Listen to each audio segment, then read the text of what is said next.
So it looked like this Indiana Fever situation is a hot mess, man.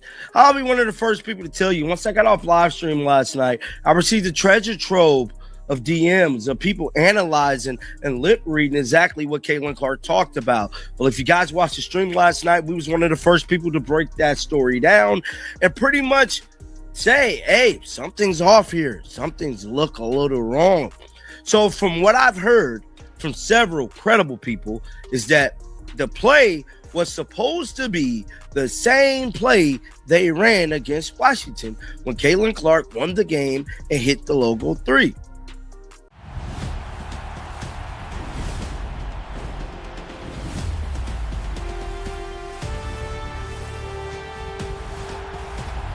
A 31-foot bomb with 1.2 seconds on the clock. That's what Caitlin Clark did to the Washington Mystics, pulling up from the logo and burying a dagger that had the entire arena losing its mind. It was the kind of moment you rewind 15 times because your brain refuses to believe what your eyes just witnessed. The Fever won 78-76 and social media erupted with clips, memes, and celebrations.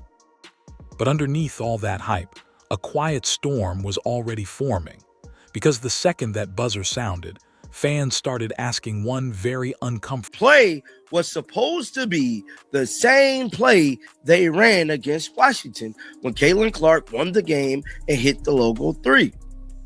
At the final seconds, allegedly, Stephanie White changed the play.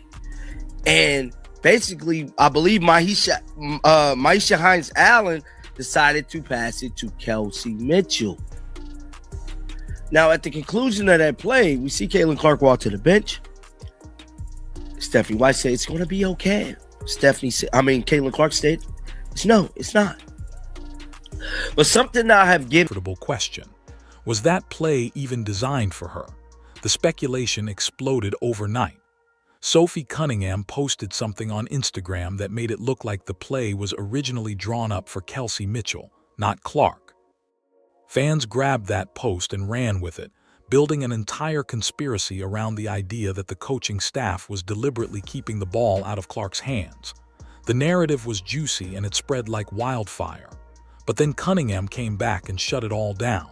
She explained that it was the exact play they drew up. There was a miscommunication on a cross screen. There's a lot of players that just don't understand the fundamentals of basketball. See, it's one thing to put the ball in a hole and find a way to get to the basket, but it's another way to analyze the game and let your brain be a data center for that game. And there's several players, like I stated, that don't have that data installed in their brains. And I just hate to say this, but I have to be completely honest with you guys. Kelsey Mitchell is that player, one of the players that just do not have the data to process the game in its entirety. Hence possibly why she don't ever pass the ball, because she might not even know herself. The defense got confused and it left Clark wide open. She said the ball was always going to Clark and the play was perfectly executed. So the conspiracy died, right? Not even close. Because something much bigger was already bubbling to the surface, and that one-game winner was just the match that lit the fuse. If the Mystics game was the spark, then what happened against the Portland Fire was a full-blown explosion. The Fever walked into that game expected to handle business against an expansion team that had no business hanging with them. And for a while, they did exactly that. The Clark and Stephanie White thing, it ain't working. No matter how much you guys try to put a Band-Aid on this, no matter how much you guys try to get a first aid kit out and fix it, and, you might win a game or two here, the holes and the flaws are still there, and we're damn near going into month 3. Because month 3 of the WNBA season is next month. And we ultimately know what happened last July. On July 13th, that was Caitlin Clark's final basketball game. That is a month from tomorrow. It'll make a year. Caitlin Clark was out that game, and we never seen Caitlin Clark. Clark, Aaliyah Boston, and Lexi Hull were rolling, building a comfortable lead that should have been enough to coast to the finish line. Then Stephanie White made a decision that still has fans fuming. She pulled all 3 of them. What followed was an absolute collapse. Portland went on a 19-4 run, and the lead evaporated like it was never there. The final score was 100-84, and nobody in an Indiana jersey had an excuse. But the real story wasn't the score. It was what happened on the bench. Cameras caught a heated exchange between... That was Caitlin Clark's final basketball game. That is a month from tomorrow. It'll make a year. Caitlin Clark was out that game, and we never seen Caitlin Clark no more the entire season. So when you talk about how great of a player Caitlin Clark is, all these greatest 10-point games plus, 20-point games plus assists, Caitlin Clark has broken all of these records with only a year and a half worth of basketball. This is startling to know, because had she not got hurt, she would have been still digging. Clark and White that looked like something straight out of a drama series. Clark was animated, her body language screaming frustration, and White eventually turned away from her and called Raven Johnson over to take her spot in the huddle. The clip went viral within minutes. Fans who had been simmering all season suddenly had the visual proof they'd been waiting for. Something was off inside the Fever locker room, and nobody could deny it anymore. The hot takes came fast and furious. Every analyst, podcaster, and armchair coach had their version of what went down. But what most Clark knows, Stephanie White's system is ass. Caitlin Clark don't want to play in Stephanie White's system because it's ass. I believe Caitlin Clark had voiced her frustration about Stephanie White's system because it is so much ass. I believe the conflict is coming from Caitlin Clark questioning if Stephanie White's system could be successful, not just for her as a player, her style of play, but can it be successful to win a championship? This is my theory. This is my opinion. And I believe people didn't stop to consider was the context behind the frustration. And that context goes way deeper than one bad loss to an expansion team. Stephanie White might have the most scrutinized coaching job in the history of women's basketball right now. Every timeout, every substitution, every play call is dissected by millions of people who believe they could do it better from their living room couch. And the moment that Portland loss hit the timeline, the vultures started circling. Skip Bayless jumped on his platform and claimed White had been fired by the Fever. Really get my point across, because there's so much stuff happening, and to me, it's just not. It's damn near unfixable. You have to get a whole new coach, whole new system. That's why the front office got to be held accountable, because it's just unfixable. They can try to band-aid it, but it's unfixable. Let's watch. Kelsey Mitchell is a talented scorer, but she might have the worst basketball IQ of anyone I've ever seen. Look at this play here. She gets the steal, and the Fever are up by 5 with a minute left. So in this situation, all you want to do is hold it and bleed the clock and get a good shot. But no, she drives into the paint over 2 defenders at 5'8", and it's a turnover. This is genuinely worse than fired. Just like that, no sources, no confirmation, just a bold headline designed to get clicks. Multiple reporters shut it down almost immediately, but the damage was already done. The idea that White was on the chopping block planted itself in the minds of fans who were already frustrated. Then Jason Whitlock piled on, claiming there was a divide in the locker room and that people were choosing sides between Clark and White. He called the situation unsalvageable and painted a picture of a franchise in total chaos. But here's where the story gets... This situation, all you want to do is hold it and bleed the clock and get a good shot, but no, she drives into the paint over 2 defenders at 5'8", and it's a turnover. This is genuinely worse than the Fox play. They're up by 3 here with 7 seconds left. All they have to do is inbound the ball and hold it, because they're going to get fouled. Look at how she's looking at the rim. She was genuinely going to shoot this ball, and because of that, she doesn't control it, and it's a turnover. I've never seen anyone dribble the air out of the basketball more than Mitchell. Look at how she drives and draws 2, and she's got Aaliyah Boston and Hines Allen both wide open with tons of space to make the pass, but she just doesn't. Fever up by 7 here with a minute left. You know the Sky are going to try to get something quick. All you got to do is contest without foul. It's interesting. Just 1 season ago, Stephanie White took this exact team to the WNBA semifinals, and she did it without Caitlin Clark for the majority of the season. Clark missed 31 out of 44 games with soft tissue injuries, and White held the squad together with culture, grit, and a system that worked for the players she had available. The team rallied around each other, fought through adversity, and made a deep run that nobody expected. So how did the coach who built that kind of resilience suddenly become the villain? The answer has a lot more to do with perception than reality, and what happened next proved just how distorted that perception had become. Here's something that gets buried every single time a new controversy pops up around this team. Caitlin Clark has gone out of her way, repeatedly, to defend both her coach and her teammates. After the Portland incident went viral, Clark addressed the situation head-on. She said she rides for Steph. She rides for the girls. She made it crystal clear that White has her back more than anybody, and that nobody in the locker room or coaching staff thought twice about what happened on the bench. Those weren't rehearsed PR lines. That was a player drawing a line in the sand against a narrative she's tired of fighting. And the Kelsey Mitchell thing.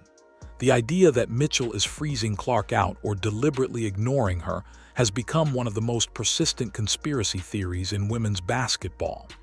Fans have analyzed every possession, every missed pass, every moment where the ball didn't go to Clark, and turned it into evidence of some grand scheme. But Clark herself killed that theory when she publicly stated that re-signing Mitchell was the team's top priority. She called Mitchell her running mate in the backcourt and made it sound like losing her would be a disaster for the franchise. Mitchell returned the love, calling Clark a live light in the locker room and praising the energy she brings every single day. So we have the two players at the center of this supposed rivalry both publicly backing each other. We have the coach and the star player both saying everything is fine behind closed doors. And yet the narrative machine keeps grinding, feeding millions of viewers a version of events that the people involved keep denying. It raises a question that nobody wants to answer honestly. Are we watching a team fall apart, or are we watching an algorithm that profits from making it look that way? Now, let's be real for a second. Not everything is manufactured drama. There is a legitimate basketball conversation happening here that deserves attention, and Sophie Cunningham is the one who kicked the door open. After a tough stretch of games, Cunningham went on a now famous press conference where she talked about the team needing to sharpen their defensive IQ. She pointed out that the Fever were only running one defensive scheme, and in a league this talented, that's a recipe for getting picked apart night after night. She challenged her teammates directly, saying their IQ has to be on point if they want to compete at the highest level. She didn't name names, and she didn't have to. The tape spoke for itself. There were possessions where the decision-making was genuinely hard to watch. Moments where the clock management fell apart, where players drove into traffic instead of swinging the ball, where defensive rotations broke down because someone didn't read the play fast enough. Those mistakes are real, and they're the kind of thing that separates good teams from championship teams. But here's the part that gets lost in the outrage. Kelsey Mitchell was first-team All-WNBA last season. She finished 5th in MVP voting. She's not some scrub who stumbled into a starting role. She's a proven scorer who has earned her place in this league through years of elite production. The issue isn't talent. It's chemistry. It's rhythm. It's the challenge of integrating a generational playmaker like Clark into a system that was built to function without her for an entire season. That kind of adjustment doesn't happen overnight, and it definitely doesn't happen in 12 games. But patience doesn't generate clicks, so the loudest voices skip right past it. There's a timeline hovering over this entire situation that most people don't think about when they're rage posting on social media. Caitlin Clark missed 31 games last season. 31. That's not a minor absence. That's an entire identity shift for a franchise that had to learn how to win without its biggest star. The players who carried the load during that stretch built habits, chemistry, and trust with each other that didn't include Clark in the equation. Now she's back, fully healthy, and expected to be the centerpiece of everything. But the muscle memory the team developed without her doesn't just disappear because the front office says so. On top of that, the roster has new faces. Billings, Hins Allen and rookie Raven Johnson all bring different skill sets and different timelines for development. White is trying to blend all of these pieces together while the entire basketball world watches with a microscope and zero patience. Every growing pain gets magnified into a crisis. Every bad quarter becomes proof of systemic failure. The reality is far more boring than the drama suggests. This is a team that's still figuring out how to play together, and the fact that they're doing it under the brightest spotlight in WNBA history makes every stumble look 10 times worse than it actually is. Clark herself has been open about the adjustment. She knows her processing speed and court vision are elite, and she knows it takes time for teammates to get on the same wavelength. That's not arrogance. That's just the reality of playing with someone who sees the game 3 passes ahead of everyone else. The question isn't whether the team can get there. It's whether the outside noise will tear them apart before they have the chance to figure it out. Here's where the doom and gloom narrative runs headfirst into a brick wall of facts. The Indiana Fever are 7-5, third in the Eastern Conference, 12 games into a season where they've added multiple new pieces and reintegrated a franchise player who missed most of last year. By any reasonable standard, that's a solid start. Not perfect, not championship caliber yet, but solid, and the individual performances have been nothing short of historic. Clark and Aaliyah Boston became the first teammates in WNBA history to both record 30-point double-doubles in the same game during a win over the Chicago Sky. Let that sink in. The first time that has ever happened in the history of the league, and it happened on a night when people were calling this team broken. Clark dropped 25 points and 5 assists in the latest win over the Connecticut Sun, while Cunningham took over down the stretch, scoring the final 11 points to seal an 85-75 victory. That doesn't sound like a team in crisis. That sounds like a team finding its groove. The disconnect between what's happening on the court and what's happening on social media has never been wider. The Fever are winning games, making history, and showing flashes of the kind of basketball that could make them dangerous in the playoffs. But none of that matters to the algorithm, because a clip of Clark looking frustrated on the bench gets 10 times more engagement than a highlight of her draining a step-back 3.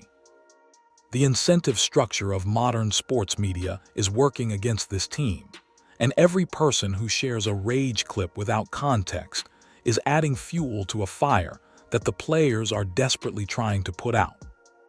So where does this leave the Indiana Fever? They're at a crossroads, but it's probably not the one you've been hearing about. The real tension isn't Clark versus Mitchell. It isn't Clark versus White. It isn't the locker room falling apart at the seams. The real tension is between what this team actually is and what millions of people have decided it should be after 12 games. Expectations are a dangerous thing. When you draft a player like Caitlin Clark, the assumption is that championships should follow immediately. But basketball doesn't work that way. The greatest players in the history of the sport needed time, needed the right pieces around them, and needed a system that evolved to fit their strengths. Clark is a generational talent trapped inside a timeline that the internet refuses to respect. She's breaking records with barely a year and a half of professional experience. She's putting up numbers that veterans take entire careers to reach, and she's doing it while every single possession is analyzed by millions of people looking for proof that someone is holding her back. The Fever have real issues to address. The defensive scheme needs variety. The chemistry between Clark and her teammates needs more reps. The coaching staff needs to find the balance between White's system and Clark's unique gravity. These are solvable problems for a franchise that made the semifinals just last year. But they won't get solved if every bump in the road gets turned into a 5-alarm fire by people who profit from chaos. 1 year ago, Caitlin Clark's season was cut short by injury, and nobody knew if she'd come back the same player. She came back better. She came back hungrier. And she came back to a team that is far more talented and far more capable than the internet gives them credit for. The question isn't whether the Fever are falling apart. The question is whether we're willing to let them grow before we decide they've failed. Because if history has taught us anything about Caitlin Clark, it's that betting against her is the worst gamble you could ever make. And the people writing this team off right now might end up eating those words sooner than they think. Before going further, if you're enjoying this video, don't forget to smash that subscribe button. It really helps us keep bringing you the content you love. Share this video with your friends so they don't miss out on all the drama and excitement.